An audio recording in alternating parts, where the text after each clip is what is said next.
Aujourd'hui, ton matelas de sécurité, il est inexistant. 167 €. Ouais. Tu dors par terre. J'ai continué à investir de manière assez agressive. Et en fait, j'ai consommé comme ça mon capital. Et aujourd'hui, je me retrouve en fait à devoir arrêter des DCA. Maintenant, je dois recommencer un petit peu au début et reconstituer mon matelas de sécurité. J'aurais sûrement plus d'argent si j'avais pu écouter les conseils de quelqu'un à l'époque où j'ai fait toutes mes bêtises. Bonjour à tous, bienvenue dans une nouvelle analyse de patrimoine. Aujourd'hui, on va analyser le patrimoine d'un stagiaire chez Finary One qui est négatif. C'est parti. Nouveau décor, vous l'avez vu, je vous accueille dans mon nouveau studio. Je vais vous faire un petit tour dédié dans une vidéo, un de ces quatre. Mais avant ça, j'ai le plaisir d'accueillir Antoine. Salut Antoine. Salut Mounir. Antoine, tu travailles chez Finary One, ça fait quelques mois que tu es là. Lorsque tu avais postulé, tu avais partagé pas mal de tes travaux de recherche, tu es allé assez loin dans la finance. Donc je trouvais ça assez sympa qu'on regarde ton patrimoine, puisqu'il y a pas mal de choses assez surprenantes. Allez, c'est parti. Du coup, patrimoine brut, 62 633 €. T'as quel âge Antoine ? 24 ans. 24 ans, c'est vraiment pas mal. Patrimoine net, moins 3 179 €. Donc tu es débiteur à ce niveau-là. C'est quoi la différence brut-net là ? Alors en fait, c'est deux emprunts que j'avais fait. On en parlera du premier que j'ai utilisé pour faire un investissement. Et le deuxième, c'était pour financer mes études. J'étais ingénieur avant et donc j'ai continué en finance. Et donc, master en école de commerce qui coûte de l'argent. Qui coûte cher. Ouais. Mais bon ROI a priori d'ici quelques années, en tout cas. Normalement. T'es bien parti. Si on regarde le patrimoine brut, on voit que c'est quasiment écu réparti. Immobilier, ça on va en parler, c'est un garage que tu as acheté. C'est intéressant. Garage dans quelle ville ? À Strasbourg, chez moi. Ok, à Strasbourg. Donc intéressant comme premier investissement. Ensuite, des actions et des fonds. C'est assez conséquent quand même pour ton âge. Bravo d'avoir sauté le pas aussi jeune. Et puis pas mal de crypto quand même. 18 000 €. J'ai hâte de voir ce que tu as acheté. Du coup, le profil, bon ça, tu en parlais, tu as 24 ans, tu es à 1 760 € par mois de gratification, je crois que ça s'appelle, de stage. Ex-ingénieur, pourquoi ex-ingénieur ? J'étais apprenti ingénieur et donc je me suis réorienté avant. Mais du coup, j'ai fait 3 ans en alternance. C'est ce qui m'a permis déjà d'investir au tout début. Et donc, c'était vraiment une chance. Mais du coup, ouais, réorientation. Tu l'as fait où, ton alternance ? Pareil, chez moi en Alsace, en école d'ingénieur, en alternance. Et j'ai fait toute ma scolarité là-bas. Il n'y a que depuis cette année que je voyage un peu. Et là, du coup, tu es en master en finance. Et tu le fais où, ce master ? Alors, je le fais à l'EM Lyon. Donc, j'ai passé 9 mois à Lyon. Et donc là, du coup, en stage et donc chez toi à Paris. Magnifique. Pas mal de gens de l'EM Lyon, d'ailleurs, qui sont chez Finary. Si vous êtes à l'EM Lyon, n'hésitez pas à postuler. On est une bonne maison pour les Lyonnais. Du coup, on en a parlé. Ah non, tu es à 1 650 € d'indemnité, plus 110 € de loyer de garage. Très concrètement, le garage, c'est un garage de voiture, j'imagine, à ce prix-là. Oui, tout à fait. Donc, c'est un garage une place, taille standard, à peu près 13 mètres carrés, que j'ai acheté. Je l'ai financé avec un emprunt. Et donc, oui, je le loue 110 € par mois. Ouais. On va regarder tout à l'heure les spécificités du garage. Tu as essayé de monter des boîtes en finance. Ça a été avorté. Qu'est-ce que tu as essayé de monter comme boîte ? Alors, le premier essai que j'avais fait, c'était de monter un genre de hedge fund. Quand j'étais un petit peu nouveau dans la finance, j'étais pas mal sur le trading.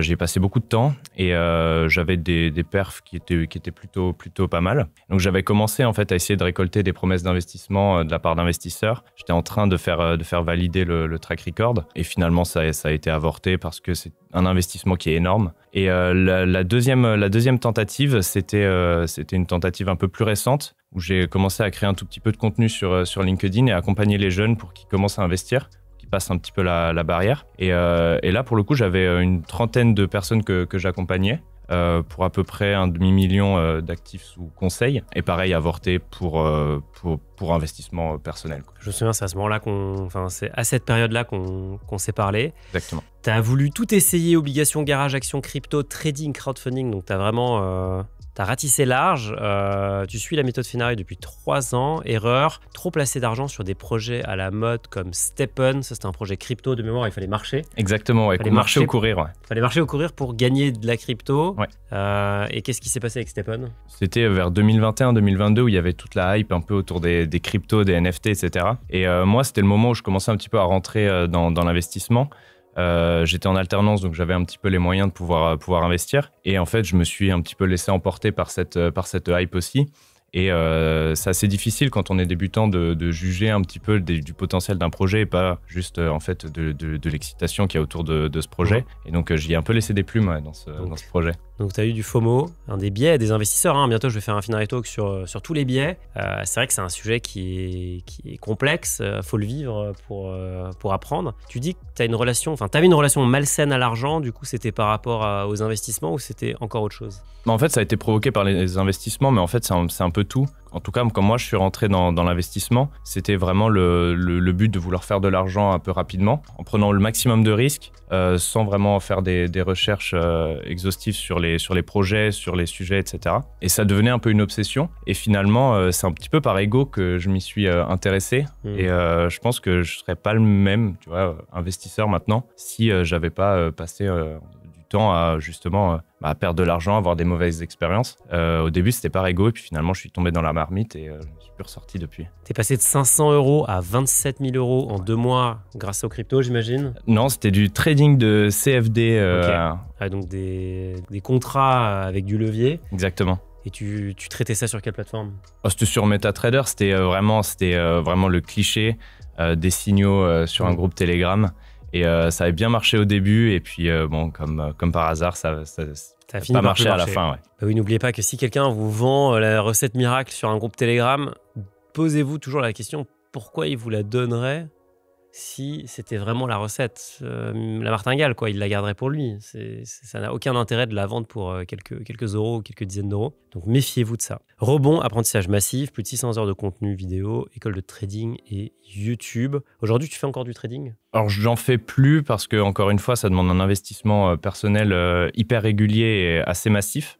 Mais c'est quelque chose que je faisais pas mal quand j'étais en école d'ingénieur ou en alternance à l'époque. Maintenant, je me suis un petit peu éloigné de ça, j'ai un petit peu changé de focus. Mais ouais, c'est quelque chose que j'ai beaucoup apprécié, qui m'a beaucoup appris. Le trading, c'était une partie, mais toute la partie compréhension un peu plus économie et macroéconomie m'a vraiment beaucoup plu et vraiment, ça m'a beaucoup appris et c'était vraiment une super période, quoi. D'ailleurs, on parlait de tes papiers, tu as écrit des petites notes. Là, c'est une note sur la hausse des taux.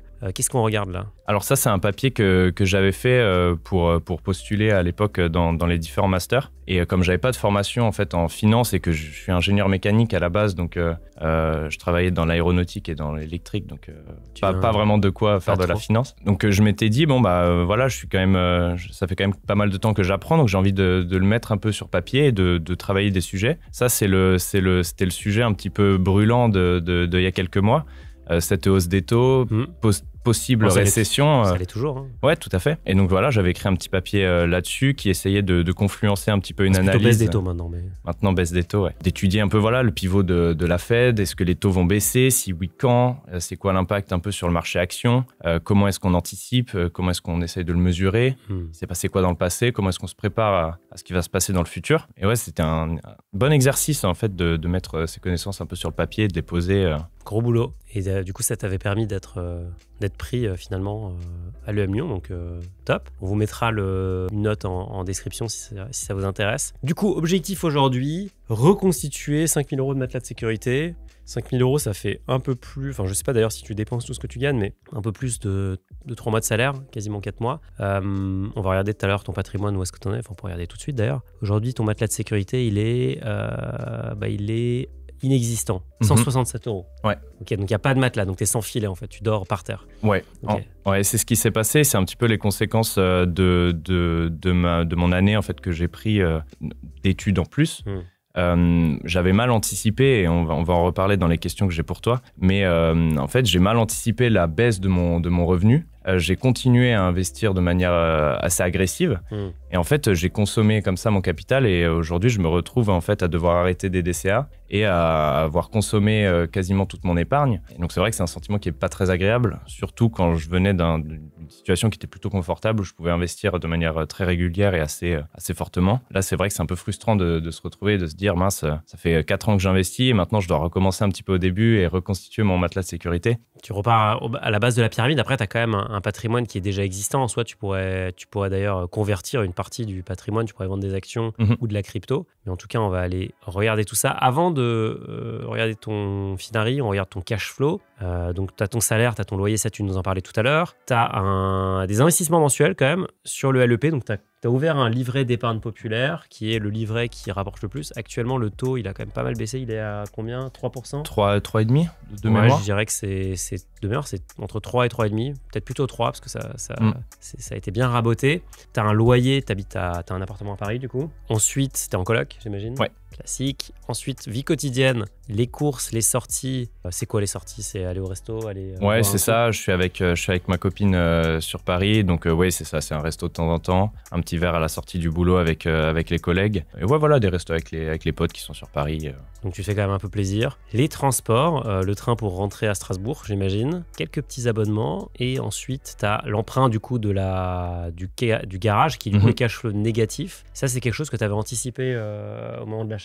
Alors, c'est quelque chose que j'avais anticipé, oui et non. En fait, mon état d'esprit vraiment avec ce parking, ça allait hyper vite. Ça vient d'ailleurs d'une de tes vidéos avec Alexandre Lacharme. À qui on passe le bonjour. Et du coup, ouais, j'avais vu cette vidéo et je me suis dit, dans ma mentalité de vouloir un peu tout tester, je me suis dit, aller voir l'immobilier pour 20 000 et le faire à crédit, ça peut être hyper intéressant. Et malheureusement, comme j'étais étudiant, je n'avais pas d'autre choix que de faire un emprunt étudiant. Et donc, j'avais beaucoup négocié avec ma banquière qui m'avait accordé un prêt étudiant pour acheter un garage. C'était une chance. Ouais, j'avais été hyper transparent avec elle. Donc, c'est ce prêt-là qu'on regarde, 16 000 euros. Tout à fait. Alors, c'était 20 000 à la base. Ouais. Pour le coup, j'ai un petit peu remboursé depuis le début. Effectivement, ici, on le voit. Et du coup, le taux, il était à combien? Il est à 1,88. Ah, c'est pas trop mal. Non, ouais, pour le coup, j'ai bénéficié d'une partie de l'avantage en fait, de faire un emprunt étudiant à l'époque où les taux étaient hyper élevés. Ouais, toi, tu as eu un taux très bas là où les taux étaient très élevés. Mais du coup, ce garage, il génère aujourd'hui un petit revenu. Il génère du coup 110 euros. Mais donc, au moment où tu achètes le garage, toi, tu sais déjà que tu vas pas réussir à le louer pour le prix de la mensualité? Oui, c'est ça. Vu que du coup, sur les emprunts étudiants, on est capé à 10 ans ou à 12 ans avec des reports. Les mensualités sont plus grosses. Donc, les mensualités sont mathématiquement plus grandes. Donc, oui, je savais en fait que j'allais pas rentrer dans mes frais. Maintenant, je l'ai conceptualisé dans ma tête comme mon locataire, il m'aide à acheter une partie de ce loyer. Du garage. Donc en fait, moi je paye 50% de la valeur du garage pour qu'au final il me revienne à 100% pour moi. Ouais. T'as pas mis d'apport sur l'emprunt? Non. Ça c'est quand même un gros avantage. Du coup, tu nous as aussi mis l'ancien budget, en quoi il était différent? Du coup, ça, t'avais les investissements. Exactement, ça c'était mon ancien cash flow quand j'étais en école d'ingénieur. Donc tu gagnais plus. C'est ça. Et du coup, et en plus j'étais en province, donc le coût de la vie est largement inférieur. T'avais le logement. Moitié moins quasiment. Exactement. Et du coup, j'arrivais à dégager 800 euros d'investissement mensuel. Tu faisais du PEA, des obligues, ça on va regarder, et de la crypto. Ok, donc c'était beaucoup plus conséquent. C'est ça. Le parking, on vient d'en parler après avoir vu la vidéo avec Alexandre. Aujourd'hui, si tu devais le refaire, tu le referais cet achat? Alors oui et non. Là, j'ai un peu l'impression, mais c'est quelque chose que j'avais pas anticipé, mais il est loin de moi, donc j'ai moins la main dessus. Pour être honnête, tu vois, je pense à le vendre. Mais je pense que dans une optique d'éducation, moi, c'était une période que j'avais adorée. Je l'ai fait vraiment assez rapidement entre le moment où j'ai vu la vidéo et j'ai découvert l'existence des parkings comme classe d'actifs. Et le moment où je l'ai acheté, il s'est passé 3 mois.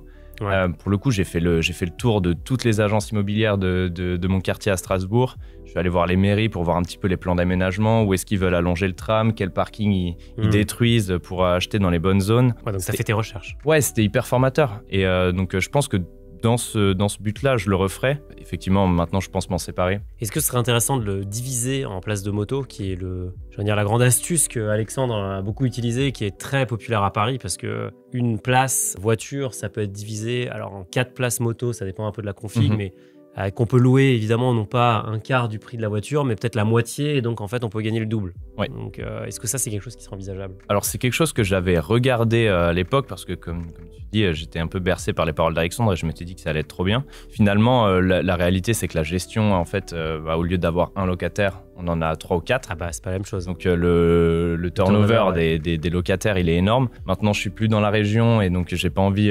d'occuper ma famille en fait à faire la gestion d'entrée-sortie des motos de mes locataires. Et comme c'est un garage qui est fermé, ça implique plein de contraintes. Il faut avoir plus de clés, gérer peut-être avec une boîte à clés, etc. Bon, c'est quelque chose. Voilà, je voulais pas m'en occuper tout de suite. C'est quelque chose que j'avais regardé en tout cas, ouais. Crypto, 70% de projets majeurs, 30% de fun. On va regarder ce qu'il y a exactement. Tu as un DCA sur un ETF que j'avais jamais vu. Et donc, c'est l'ETF TLT, corrélation inverse entre les taux américains, donc les taux de la Fed et le prix des obligations, spéculation sur la baisse des taux à venir, profiter de la hausse du prix des obligations, logiquement, hausse du prix, baisse des taux, pour réinjecter dans les actions une fois le contexte économique plus lisible. QI, Quantitative Easing. Et donc là, tu nous as mis ce graphe. Qu'est-ce qu'on regarde là? Donc ça, c'est depuis le moment où ils ont commencé à augmenter les taux. Augmenter les taux, oui, c'est ça. Donc on voit que le prix de cet ETF a baissé. Mm-hmm. Et toi, maintenant, t'espères qu'on fera le chemin inverse? Exactement. En fait, j'espère et c'est ce que l'analyse montre un petit peu et c'est en lien avec le papier qu'on a regardé. J'espère en fait que les taux vont baisser, donc naturellement le prix nominal de l'obligation va monter et c'est quelque chose que du coup j'utilise. Je suis assez convaincu qu'il y aura sûrement une baisse du marché action, qu'elle soit violente ou pas, mais vu le contexte, normalement c'est en tout cas ce qui est arrivé par le passé. Et donc pour ne pas m'exposer à cette classe d'actifs, mais quand même déjà avoir du rendement avec des taux qui sont incroyables sur la première économie mondiale, et en plus profiter d'une hausse en attendant que les actions reviennent à un prix normal, ça peut être assez intéressant. Ouais. Et donc là, ça c'est sur ton CTO, j'imagine. Exactement, oui. Donc il est là, c'est le TLT. Et aujourd'hui, là on est sur tout, donc tu es en moins-value. Donc tu es rentré à quel moment sur cet ETF? Ça fait un an et demi que j'investis de manière régulière sur cet ETF. Et donc ouais, mon prix moyen, alors ouais, donc c'est le TLT, c'est un produit qui n'est pas accessible aux Européens. Moi j'ai le DTLE, qui est la version hedgée en euros. Et donc ouais, voilà. Je suis rentré aux alentours de 3 euros un peu tout le temps.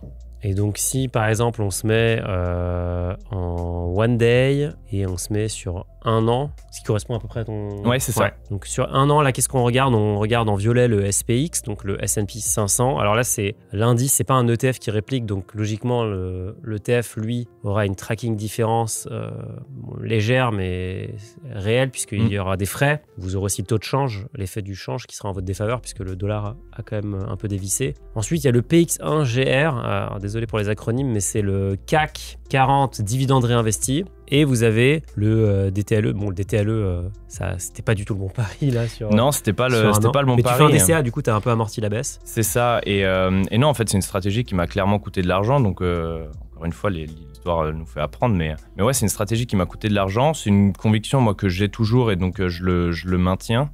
J'ai arrêté mon DCA sur les actions et donc je profite de la hausse. Je reste quand même exposé actions, mais j'ai une partie du coup qui va en obligation en attendant d'être réalloué côté marché action. Il y a une stat que j'aime bien, c'est voir les nombres d'années. Bon, ça c'est un exemple de ce qu'on appelle les returns par année du S&P 500, mais on pourrait faire la même chose sur le CAC 40. Alors ça va pas ça s'arrête en 2023 a priori, en 2024. Et donc on voit que les années à moins 50, à moins 40, à moins 30, elles existent carrément. Ça c'est la grande crise de 1929, c'est la grande dépression, la crise de 2008. On voit qu'il y a aussi l'abus d'Internet ici.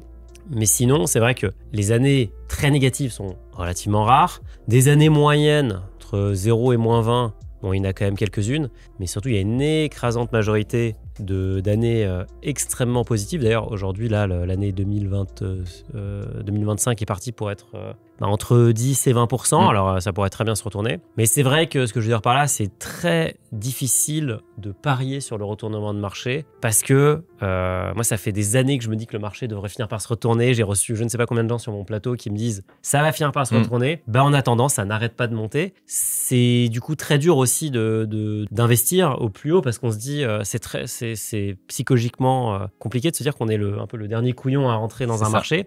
Mais voilà, il faut garder cette stat en tête. Et c'est pour ça que le DCA et les ETF, je trouve que c'est un bon mix parce que ça permet de rester passif et de s'exposer sur une classe d'actifs sur le très long terme sans prendre de pari. On prend un pari directionnel qui est la hausse, mais on ne va pas en tout cas jouer la baisse. En tout cas, je te trouve courageux. Ne faites pas ça chez vous parce que c'est très risqué. Alors peut-être qu'Antoine aura tout à fait raison d'ici 1 an ou 2, mais il faut le faire en toute connaissance de cause. Je pense que là, on est sur des stratégies un peu plus, je dirais, advanced qu'une stratégie lambda. DCA ETF actions, donc ça tu as arrêté, tu nous as dit. Oui. Et actions en stock picking marginal selon usage personnel. Apple, Berkshire, Dassault, Lyft, Figma. Donc ça c'est des apps, enfin des boîtes que tu aimes. J'imagine que tu n'es pas client Dassault, mais tu admires peut-être Dassault. Peut-être que tu as vu la vidéo qu'on a fait sur Dassault. Exactement, ouais.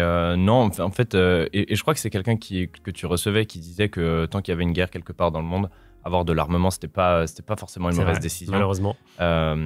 Malheureusement, en attendant, c'est des boîtes qui forment bien et on a la chance en France en plus d'avoir des belles boîtes là-dedans. Donc un peu de stock picking et du coup, on voyait qu'il y avait un petit Figma sur un CTO Interactive Brokers. Qu'est-ce qu'il y a dans ton PEA? Bon, il y a du S&P 500.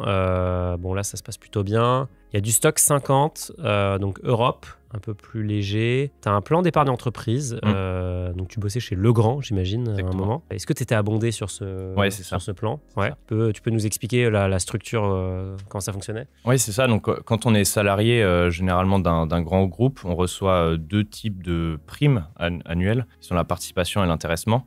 Et pour les boîtes rentables. Pas toutes les boîtes. Non, c'est vrai, c'est pas toutes les boîtes. Et du coup, sur ces montants qui nous sont versés, ils nous donnent le choix en fait, de le réinvestir dans la boîte, souvent avec, donc dans les actions de l'entreprise quand elle est cotée, soit avec une décote. Nous, on en avait une qui était de l'ordre de moins 30%. Donc, on achetait une action qui se vend sur le marché à 30% en dessous. Généralement, il y a un abondement. Et donc, on avait aussi ce mécanisme-là. Et donc, ouais, j'en ai profité. Et surtout que Legrand, en plus, c'est une plutôt belle boîte qui marche plutôt bien dans le secteur. Et en plus, avec l'abondement et la décote, c'était assez intéressant de le faire, quoi. Donc là, l'action, Legrand, qu'est-ce qu'elle a fait? C'est un temps, elle a monté. Alors, Legrand, ouais, c'est énorme. Sur 5 ans, ça fait x2. Et donc, toi, tu l'as acheté avec des cotes. Tu as été abondé en plus.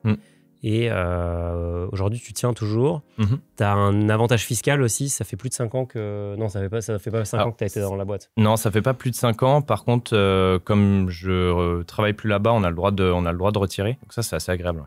Et donc là, qu'est-ce que tu comptes faire de ce plan d'épargne? Alors pour l'instant, il n'y a pas de raison de les vendre particulièrement.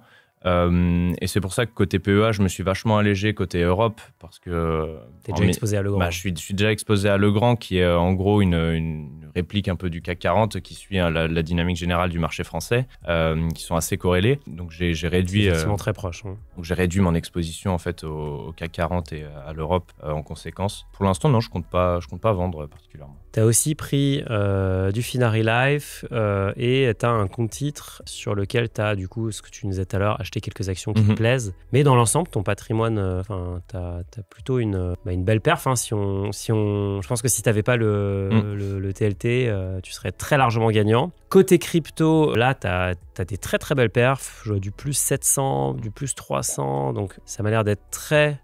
Bitcoin heavy. Donc, tu as du Bitcoin déjà. Tu as ensuite du Solana. Et puis, le reste, c'est quoi? C'est de l'Ether. C'est quoi ta logique là? Comment tu regardes ce marché? Alors, je suis rentré dans la finance vraiment par les cryptos de base. C'était vraiment la porte d'entrée la plus simple. Pourquoi c'était la plus simple? Parce que c'était, en plus, ce que je comprenais un peu le mieux, c'était là où il y avait le plus de publicité aussi en 2021-2022. Les prix montaient. Donc, les prix montaient, étaient au plus haut. Il y avait beaucoup de marketing. Tout était assez fait pour faciliter l'investissement. Ou encore à l'époque, les actions, c'était un peu moins sexy, quoi. Il fallait ouvrir un compte, aller voir sa banque peut-être pour ouvrir un PEA ou un compte titre, ça me parlait pas beaucoup. Alors que là, en quelques clics, on pouvait s'inscrire sur une plateforme crypto. Binance dans ton cas. Exactement. Binance et Trade Republic aussi. Historiquement, ouais, Trade Republic, c'était uniquement pour essayer. Historiquement, je suis plutôt sur Binance et je les stocke sur ma clé Ledger. Et comment je vois ce marché? Alors avant, j'étais un peu dégène sur les projets. J'essaie de me cadrer un petit peu, de faire majorité Bitcoin et Solana, Ethereum dans un deuxième temps, et ensuite voilà sur altcoin et quelques plus petits projets que j'avais analysés à l'époque et que j'avais à peu près achetés tous en même temps, mais sur une poche que j'avais un petit peu étudiée et regardée. Ouais. En tout cas, au global, ça nous fait du plus 204%, donc c'est pas mal. On va regarder la suite de ton patrimoine, on va juste commencer à prendre les questions. Comment gérer des variations soudaines de revenus, capacité d'investissement? Bah ouais, ça c'était ton gros sujet. Bah, j'ai envie de te poser la question, c'est quoi ta prochaine grosse variation de revenus que tu anticipes? Bah alors j'espère, là je suis en stage de fin d'études, donc j'espère être embauché derrière et avoir enfin un salaire. Embauché chez qui? L'avenir nous le dira, mais chez Finari? Bah, j'aimerais bien. Bon, tu me diras comment est le patron, mais je connais pas trop. Donc en tout cas, tu penses que tu vas partir sur un CDI. A priori, tu vas quand même pouvoir largement augmenter ton revenu.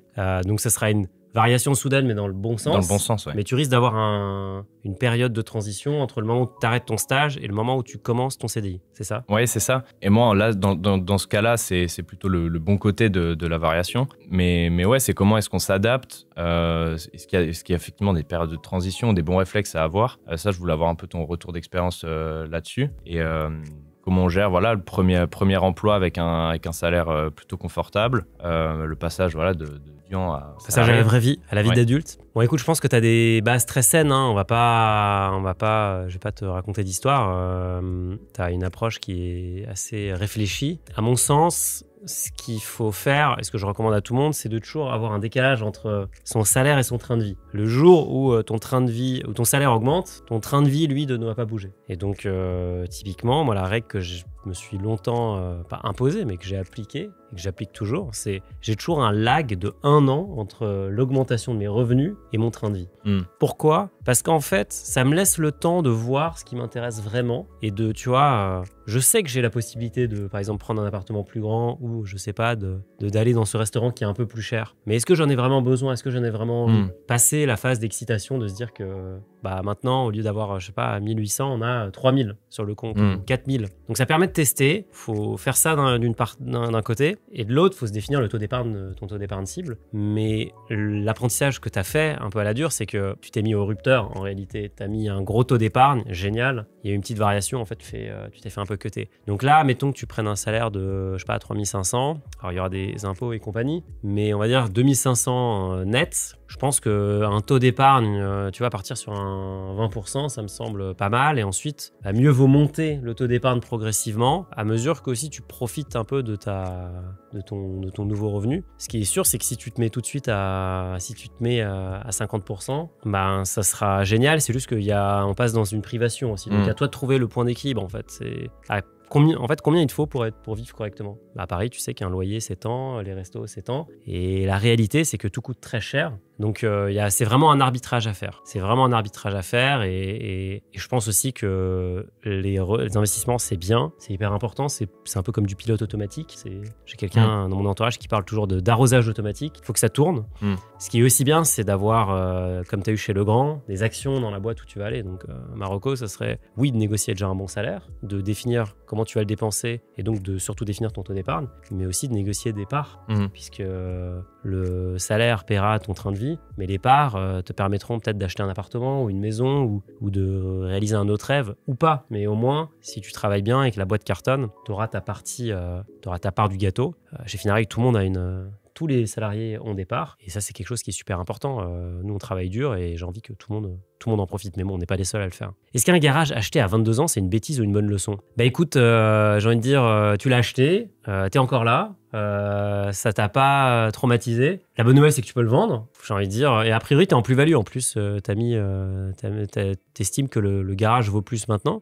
Non, pourquoi pas, vends-le. Ce qui est sûr, c'est que ce que j'ai aussi appris pour moi, c'est important de couper des positions avec lesquelles soit on n'est plus d'accord ou juste sur lesquelles on a changé d'avis. Je vous en parlerai, je pense, d'ici quelques épisodes ou d'ici quelques vidéos, mais moi, je suis en train de changer ma position sur l'immobilier, donc je suis en train de vendre des appartements parce que, en fait, j'ai découvert des nouvelles choses pour moi. Et est-ce que je les vends dans les meilleures conditions? Est-ce que je les vends avec la plus grosse plus-value? Non, pas vraiment. Mais en fait, j'ai découvert que je voulais autre chose. Et je pense que je peux mettre cet argent au travail ailleurs. donc je prends cette décision maintenant. Est-ce que c'est la meilleure décision? Je ne sais pas. Par contre, c'est la décision qui me semble la plus cohérente par rapport à mes choix de vie. Donc, si toi, tu penses que tu as fait ton apprentissage et que maintenant, tu as envie de faire autre chose, j'ai envie de te dire, vends-le.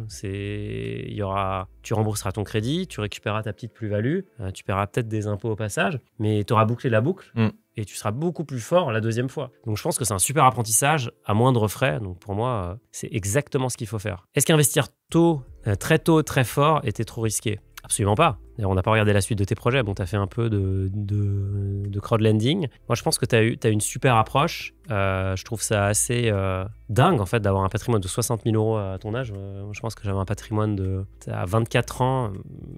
J'avais quand même 20 000 euros, je pense, parce que j'avais fait aussi une alternance et j'étais chez Sanofi et ça payait très bien. Et on avait des très grosses participations. Je crois qu'on avait 8 000 ou 10 000 euros par an. Enfin, c'était délirant, mais la boîte était très rentable. Donc, je pense que tu as coché toutes les cases. La seule chose que je questionnerais, ce serait ton positionnement sur un actif qui parie sur une baisse des taux. Là, je trouve que tout ton portefeuille est très cohérent. En réalité, il est très rationnel. Tu as un peu d'immobilier de proximité, tu as des ETF sur des marchés en forte croissance, tu as des actions de boîtes que tu aimes bien. Mais là, tu as une position un peu plus spéculative qui coûte cher à tenir parce que c'est ce que tu me disais avant, c'est que tu as sous-performé, mais tu as aussi le manque à gagner. Donc, exactement, c'est un peu ta double tranchant. Ça, je pense, c'est la seule position peut-être que je remettrai en question. Mais encore une fois, vu ton approche et le travail de réflexion que tu y mets, j'ai envie de dire, tu es en train de payer ton dû au dieu de l'investissement et cet apprentissage t'apportera beaucoup pour ta vie d'investisseur. Donc moi, je trouve ça hyper sain et je trouve ça très sain d'ailleurs que tu aies tradé les CFD et que tu aies arrêté parce que voilà, tu t'es rendu compte que ça menait nulle part. Tu as traité les cryptos et qu'au final, tu reviens sur Bitcoin, Ethereum, des trucs très stables. Donc on voit vraiment que tu es parti en fusée, tu as fait un peu n'importe quoi et puis tu es revenu sur quelque chose de très cohérent. Donc pour moi, c'est comme ça qu'il faut faire. Maintenant, si vous regardez cette vidéo et que vous débutez dans l'investissement, profitez de tout ce qu'Antoine a fait et évitez de passer par la case CFD, spéculation et compagnie, passez tout de suite sur les choses beaucoup plus long-termistes. Mais en tout cas, non, c'est un super apprentissage. Est-ce que toi, peut-être, tu as une reco à donner aux gens qui débuteraient aujourd'hui là, dans l'investissement? Si tu devais recommencer, qu'est-ce que tu ferais différemment? Je m'éviterais déjà toutes les péripéties. Encore que je pense que j'ai beaucoup appris et que sans ça, j'aurais pas eu les mêmes apprentissages. Mais je pense que s'il y a bien une marque d'intelligence, c'est le fait de pouvoir apprendre des erreurs des autres. J'aurais sûrement plus d'argent si j'avais pu écouter les conseils de quelqu'un à l'époque où j'ai fait toutes mes bêtises. Donc ouais, je pense que le plus important, c'est d'essayer. Je pense que c'est de trouver du plaisir là-dedans. Au début, l'investissement, ça peut souvent être synonyme de privation ou un peu de frugalité. Il faut réussir à trouver du plaisir là-dedans, construire les bonnes habitudes le plus tôt possible et essayer de le maintenir dans le temps. Et voilà, laisser le temps faire le reste, quoi. Antoine, tu l'as vu tout à l'heure, ta note était de 78 sur 100. Tu me disais que tu appliquais la méthode Finari depuis plus de 3 ans. Du coup, où est-ce que tu gagnes des points, où est-ce que tu en perds? Budget, tu gagnes plus que tu ne dépenses. Ça, c'est bon, ça, c'est validé. Tu te payes en premier, puisque se payer en premier, l'idée, c'est de dire que vous payez le vous actuel, le mois actuel investi pour le mois du futur. Donc, c'est ça qui consiste à se payer en premier. Le matelas de sécurité, 3 à 6 mois de dépenses. Bon, ça, tu l'as dit, tu l'as pointé du doigt, ça marche pas. Tu investis en bourse, tu investis en priorité via ton PEA. D'ailleurs, on a vu que tu as des actions américaines sur ton CTO, tu as des obligues sur ton CTO parce que c'est pas possible d'en mettre sur le PEA. Par contre, tu as ton ETF S&P 500 sur le PEA. Enfin bref, tu as compris la mécanique, quoi. Tu choisis des ETF, tu as très peu d'overlap en réalité entre tes ETF puisque tu n'en as que 2. Tu as S&P et Eurostoxx, donc forcément, c'est 2 continents différents. Donc là, nickel. Tu as mis des frais au plancher, mais ça va avec les ETF. Tu fais un DCA tous les mois? Non, plus maintenant, mais tu l'as fait, tu l'as fait, tu comptes bien y retourner. Stock picking, pas plus de 20%, ça aussi, c'est validé, donc c'est vraiment c'est une petite poche plutôt plaisir. Tu as un CTO, tu as pris date sur une assurance vie aussi. Décidément, très bon élève. Tu as acheté de l'immobilier avec effet de levier et c'est de l'immobilier locatif. Alors, c'est une sous-catégorie de l'immobilier locatif, mais bon, c'est une catégorie qui demande très peu d'entretien puisque j'imagine qu'il n'y a pas de fuite d'eau dans ton parking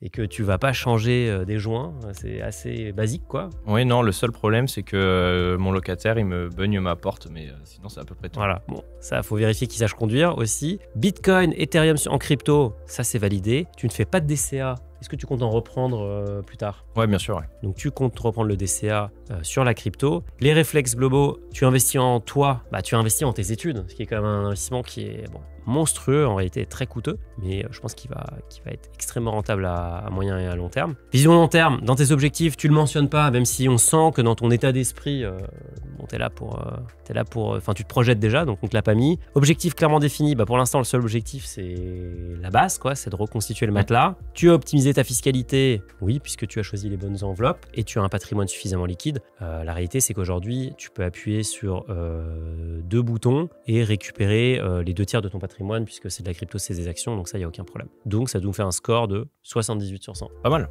Pas mal. Si ça vous intéresse, qu'on fasse une analyse d'ailleurs du patrimoine d'un autre Antoine, qui a été aussi un stagiaire, un feu stagiaire, et qui pourrait revenir d'Antoine dans 1 an pour voir ce qu'il est devenu, dites-le moi dans les commentaires. Si vous voulez que j'analyse aussi votre patrimoine, ça se passe dans les commentaires. Vous remplissez le formulaire, vous postulez. Ensuite, il y a un processus extrêmement complexe qui consiste à trouver le profil le plus intéressant pour tout le monde. Donc ça, on a des milliers de candidatures. Malheureusement, on peut que faire une vidéo par semaine. Mais en tout cas, on regarde tous les profils, postulez et faites des bons investissements. Évitez quand même les produits à levier. Et je vous dis à très vite. Ciao.